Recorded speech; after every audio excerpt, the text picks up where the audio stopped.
Tinawag naman ni Attorney Nicholas Kaufman, lead counsel ni dating Pangulong Rodrigo Duterte, na mali ang naging desisyon ng Pre-Trial Chamber 1 ng International Criminal Court or ICC na ibasura ang kahilingang interim release ng kanilang kampo. Kinumpirma ni Attorney Kaufman na inihain ng depensa ang kanilang apela sa ICC 1 linggo na ang nakalipas.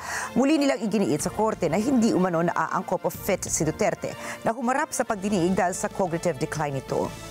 Matatandaang nagdesisyon ng ICC na kailangan manatili sa kanilang kustodiya ang dating Pangulo para maiwasang maapektuhan ang investigasyon at mga proseso. Iginiit din ng korte ang posibilidad na flight risk si Duterte at sakaling pansamantala ito makalaya ay maaari pa rito makaapekto sa mga testigo. Hindi rin kinatigan ng ICC ang argumento ng depensang dapat palayain si Duterte dahil sa edad at kalagayang pangkalusugan nito. Katwiran ng korte, may sapat na serbisyo medikal sa loob mismo ng ICC Detention Center. Samantala, dismayado naman si Davao City Representative Paulo Duterte, panganay na anak ni dating Pangulo, sa desisyon ng ICC. Sinabi niyang simula nang mawala na sa kapangyarihan ang kanyang ama ay naging tampulan na ito ng persekusyon sa politika.